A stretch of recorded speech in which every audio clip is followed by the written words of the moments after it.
আমরা কোরবানি ঈদ একদম সন্নিকটে চলে এসেছি।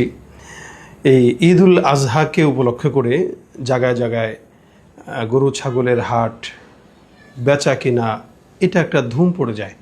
আমরা ইদানিং লক্ষ্য করছি পত্রপত্রিকায়, মিডিয়াতে এই কোরবানির পশু কেন্দ্র করে একটি গর্হিত কাজ কি আমরা দেখতে পাচ্ছি। পত্রপত্রিকায় নিউজ ছাপাচ্ছে যে বাজারে একটি কোরবানির পশুর নাম রাখা হয়েছে ডোনাল্ড ট্রাম্প, অথবা কোরবানির পশুর নাম রাখা হচ্ছে নেতানিয়াহু, অথবা অন্য কোনো ইহুদি নাসারাদের নামে এই কোরবানির পশুর নামকরণ করা হচ্ছে। আদৌ কি এটা আমাদের জন্য কতটুকু শরীয়ত সম্মত, কতটুকু জায়েজ না জায়েজ, আমরা কিন্তু এগুলোর কোনো ধার ধারছি না।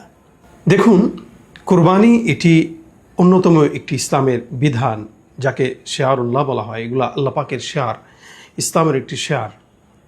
আল্লাহ পাক রব্বুল আলামিন বলেন, কুল ইন্না সলাতি ওয়া নুসুকি ওয়া মাহইয়ায়া ওয়া মামাতি লিল্লাহি রাব্বিল আলামিন।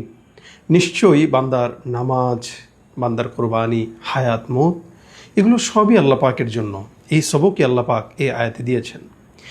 এই কোরবানির পশুর নামকে কেন্দ্র করে আমরা কেমন জানি কোরবানির এই শুভ্রতাকে একটি কোরবানির পশুর এই ব্যঙ্গ নামকে কেন্দ্র করে কেমন যেন আমরা এর সওয়াবের দিকটাকে নষ্ট করে ফেলছি। এই শুভ্রতাকে কেন যেন আমরা কালো চাদর দিয়ে ঢেকে দিচ্ছি। নবী সাল্লাল্লাহু আলাইহি ওয়াসাল্লামও ওনার যে বাহন ছিল, বাহনের নাম রেখেছেন।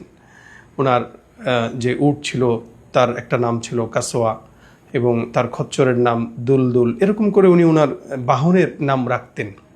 এটি হারাম কোনো কাজ নয় বা অবৈধ কোনো কাজ নয়, কিন্তু তাই বলে কোরবানির পশু, কোরবানির যেই একটা এবাদত, এরকম একটি এবাদতের সাথে ইহুদি নাসারাদের নাম লাগানো, এটি ইসলামের সৌন্দর্যকে নষ্ট করে এবং এবাদতের যে মূল একটি খুলুসিয়াত, এটাকেও বিনষ্ট করে।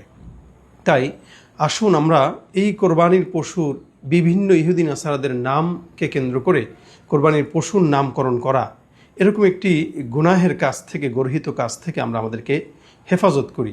আমরা কোরবানির যে মূল লক্ষ্য, ইব্রাহিমী যে সুন্নাহ, এই ত্যাগকে আমরা শুধুমাত্র আল্লাহ পাকের জন্যই যেন করতে পারি। আমাদের কোরবানির পশুর নাম যদি দিতেই হয়, সেটা আমরা সুন্দর করে রাসূল সাল্লাল্লাহু আলাইহি ওয়াসাল্লামের পশুদের নাম যেরকম ছিল আমরা আদর করে সেগুলো দিতে পারি, কিন্তু কোনো ইহুদি নাসারাদের নাম আমরা যেন না দিই। বিশেষ করে আমরা লক্ষ্য করব এই কোরবানিটা যেন অবশ্যই আমাদের আল্লাহ পাকের সন্তুষ্টির জন্য হয়। আমরা যেন আল্লাহ পাক রব্বুল আলামিনের খুশির জন্য আমাদের এই কোরবানি দিতে পারি। আল্লাহ পাক আমাদের সেই তৌফিক দান করুক, আমিন।